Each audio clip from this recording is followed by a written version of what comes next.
అయ్యో రామచంద్ర, సీతారాముల గోత్రం ప్రవర మార్చేశారు. దశరథ రాముణ్ణి రామనారాయణుడు అంటున్నారు. భద్రాచలం రాములోరిపై తెగని పంచాయితీ. ఈ వివాదంపై 2022లో హైకోర్టులో పిటిషన్. 5గురు పండితులతో కమిటీ వేసిన కోర్టు 2024లో దేవాదాయ శాఖకు నివేదిక సమర్పణ. ఇప్పటికీ కోర్టుకు సమర్పించకపోవడంపై ధిక్కారణ పిటిషన్. కమిషనర్కు నోటీసులు. ఈ నెల 23న హైకోర్టులో విచారణ. ఈసారైనా సీతారాముల కళ్యాణం జరిపించాలి. వనం జ్వాల నరసింహారావు. ఇది ఏంది అంటే భద్రాచలంలో ఉన్న ఏదైతే స్వరూపం ఉన్నదో ఆ స్వరూపం రాముల వారి స్వరూపమా లేకపోతే రామనారాయణుడి స్వరూపమా అనేది ఓ చిన్న సమస్య వచ్చి పడ్డది. ఇప్పుడు రాముడు అంటేనేమో మనిషి అవతారం, నారాయణుడు దేవుని అవతారం. మరి నారాయణుడే స్వయంగా భద్రాచలంలో వెలిసింలా లేకపోతే రాముల వారి రూపాన్ని భద్రాచలంలో ప్రతిష్ఠించింలా అనే ఓ సమస్య వచ్చి పడ్డది. ఈ సమస్యను తీర్చడానికి ఇప్పుడు 5గురు పండితులతోటి ఒక కమిటీ వేసిండ్రు. 2022లో హైకోర్టులో దీని మీద ఒక పిటిషన్ కూడా పడ్డది. 2024లో దేవాదాయ శాఖకు ఒక నివేదికను కూడా సమర్పించడం జరిగిందట.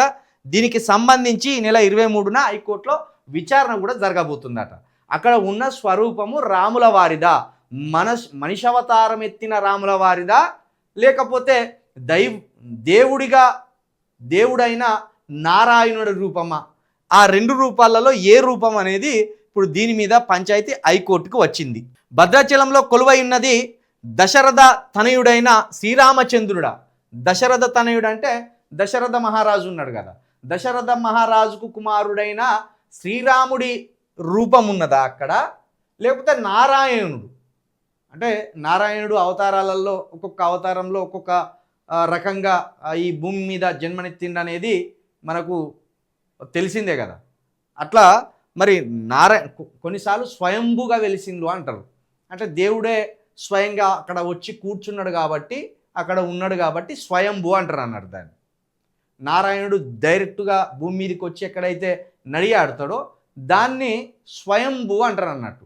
స్వయంగా దేవుడే నడియాడిండు అని చెప్తారు అన్నట్టు.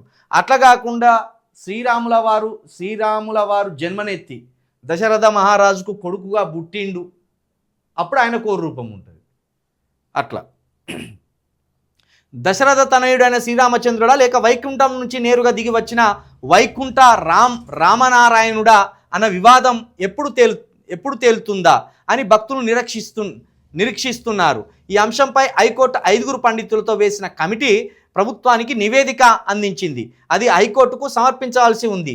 ఈ కేసు విచారణ ఈ నెల 23న జరగనుండడంతో పాటు ఈ 27న భద్రాచలం రామయ్య కళ్యాణం ఉన్న నేపథ్యంలో ఈ అంశం మరోసారి తెరపైకి వచ్చింది. 2012 వరకు భద్రాచలంలో ఉన్నది దశరథ తనయుడు శ్రీరామచంద్రుడుగానే అన్ని కార్యక్రమాలు నడిచాయి.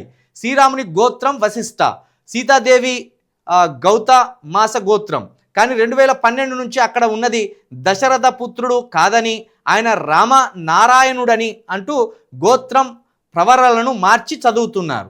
రాముడి గోత్రంగా నారాయణుడి గోత్రమైన అచ్యుత గోత్రాన్ని ప్రవరగా ఆదినారాయణ నిరాకార సాకార అంటూ ఆది దేవుడి పేరిట చెబుతున్నారు. సమస్య ఇక్కడ వచ్చింది. ఇప్పుడు గోత్రాల దగ్గర వచ్చింది. మనిషి ఇప్పుడు రాముల వారిదేమో దశరథ పుత్రుడు గోత్రం ఏంటిది? ఇప్పుడు రాముల వారిది రాముడికో గోత్రం ఉంటుంది, నారాయణుడికో గోత్రం ఉంటుంది. చదివేటప్పుడు మంత్రాలల్లో గోత్రాలను బట్టి చదువుతుంటారు పూజారులు. కాబట్టి ఇప్పుడు వశిష్ఠ మహర్షి ఉన్నాడు కదా, వశిష్ఠ గోత్రమేమో శ్రీరామచంద్రుడిది, మరి నారాయణుడి గోత్రం వేరే ఉంటుంది. ఇప్పుడు విష్ణుమూర్తియే అనేక రూపాలలో జన్మించిండు అనేది చెప్తుంటారు. స్వయంగా విష్ణుమూర్తి అవతారమేనా భద్రాచలంలో ఉన్నది, లేకపోతే దశరథ మహారాజుకు కుమారుడిగా జన్మించిన రాముల వారి రూపమా అనే దగ్గర ఈ సమస్య మొదలైంది. ఇప్పుడు దీనికోసం హైకోర్టులో పంచాయతీ దిగాలి. ఇప్పుడు ఈ 5గురు పండితులు ఉన్నారు కదా, దీంట్లో ఏ ముగ్గురో కనీసం లేదు ఇది దశరథ పుత్రుడు రాముడి రూపమే అంటే పంచాయతీ దిగిపోతుంది, లేకపోతే ఇది నారాయణుడి రూపమే అంటే పంచాయతీ దిగిపోతుంది. ఇప్పుడు ఆ 5గురిలో 3 ఏకాభిప్రాయానికి రావాలి, లేకపోతే ఈ పంచాయతీ కొనసాగుతూనే ఉంటుంది. మరి ఈ నెల 27నేమో మనకు శ్రీరామనవమి ఉన్నది. మరి శ్రీరామనవమి వరకు ఈ పంచాయతీ దిగ్గొడితేనేమో దశరథ మహారాజైన దశరథ మహారాజు కుమారుడైన రాముడి పేరు మీద అక్కడ గోత్రాలు పూజ జరుగుతుంది. లేకపోతే ఒకవేళ 27 లోపు అది నారాయణుడి రూపమే అంటే నారాయుడి గోత్రం మీద అక్కడ పూజ జరుగుతుంది. లేకపోతే మళ్ళీ ఇట్లనే ఈ సమస్య కంటిన్యూ అయ్యే ప్రమాదం ఉన్నది. ఇప్పుడు మొత్తానికి భక్తులను గందరగోళంలో పడేసిండు మీరు. ఇప్పుడు భక్తులు గందరగోళంలో పడేసిండు, పూజారులు మంచిగానే ఉంటారు, కోట్ల సమస్య మంచిగానే ఉంటుంది. ఈ వినే భక్తులే సెన్సిటివ్ అయిపోతా అంటారు, భావోద్వేగంలోకి పోతా అంటారు.